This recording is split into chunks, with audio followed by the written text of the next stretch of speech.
শিক্ষা সচিব রেহেনা পারভিন ওনার নির্দেশনায় আমরা গতকালকে অনশন ভাঙছি।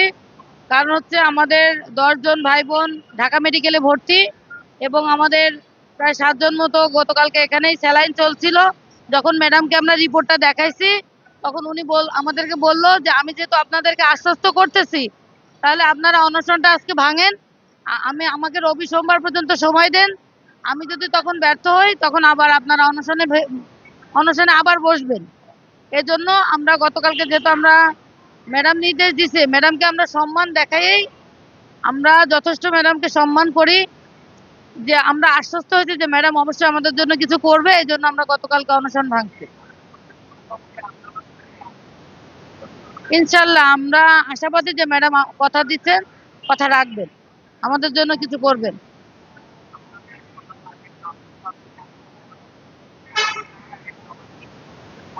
ম্যাডাম যদি আমাদের বিশ্বাস যে ম্যাডাম আমাদের কথা যেটা কথা দিচ্ছেন ওটা রাখবেন, যেহেতু উনি একজন সম্মানিত ব্যক্তি এবং উচ্চ পদস্থ কর্মচারী, একজন সচিব। আমার বিশ্বাস যে উনি আমাদের কথা বিবেচনা করবেন এবং উনি যেটা কথা দিচ্ছেন কথাটা রাখবেন।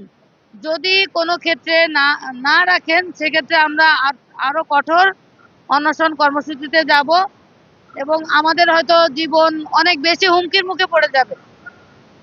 হ্যালো সুপ্রিয় দেশবাসী, আপনারা জানেন এতদিন 18তম শিক্ষক নিবন্ধনের ভাইভাই বঞ্চিত যারা এখানে আমরণ অনশনে বসেছিলেন তারা কিন্তু গতকালকে অনশনটা ভেঙেছেন এবং আমরা এখানে দেখছি কয়েকজনকে শিশু সন্তান নিয়ে তারা কিন্তু এই অনশনে এসেছেন এবং অনশন ভেঙে এখনো তারা অবস্থান কর্মসূচিতে আছেন। এই বিষয়টি আমরা একটু জানবো তাদের কাছ থেকে।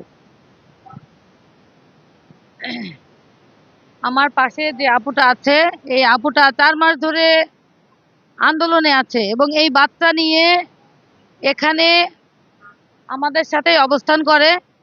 এই বাচ্চাটা মানে কি বলবো, শাহবাগ থেকে সচিবালয় হেঁটেও আসে এবং শাহবাগ থেকে এনটিআরসি তো হেঁটে যায় এই বাচ্চাটা। এই আপুর মানে যে কি কষ্ট, এটা আসলে মানে কিভাবে যে আমি উপস্থাপন করব সেটা আমি নিজেও জানি না। কারণ গতকালকে এত বৃষ্টি হয়েছে, উপর থেকে বৃষ্টিতে আমরা ভিজে গেছি, আমরা সারা রাত ঘুমাতে পারিনি এবং নিচ থেকে পানি উঠতেছে, আমাদের জামা কাপড়ও ভিজে যাচ্ছে। এই বাচ্চাটা অসুস্থ, তারপরে আপুর চাকরিটা খুবই প্রয়োজন, খুবই প্রয়োজন, যার কারণে আপু কিন্তু এই বাচ্চা সহ রাস্তায় রাস্তায় ঘুরছে। আমারও একটা বাচ্চা আছে কিন্তু আমি কিন্তু নিয়ে আসতে পারি না।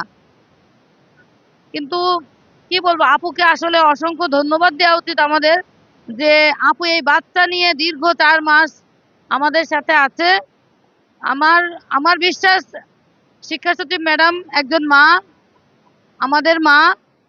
আমি মনে করি সে আমাদের মা, সে আমাদের, আমরা যে তার সন্তান, আমাদের কষ্টটা ম্যাডাম বুঝবেন, যে রাস্তায় সন্তান নিয়ে থাকা কত কষ্ট। আমি মনে করি ম্যাডাম হয়তো অনুধাবন করতে পেরেছেন যে আমরা, তার সন্তানরা রাস্তায় আছে, এজন্যই তিনি আমাদেরকে অনশন ভাঙতে বলেছেন। কারণ একটা সন্তান রাস্তায় থাকলে একটা মায়ের অনেক কষ্ট হয়। আমি সেই হিসেবে বলতে চাই ম্যাডাম আমাদের মা, অবশ্যই আমাদের কষ্টটা অনুধাবন করতে পেরেছেন এবং বুঝবেন, এবং উনি যে কথা দিয়েছেন আমি 100% বিশ্বাস করি উনি কথা রাখবেন।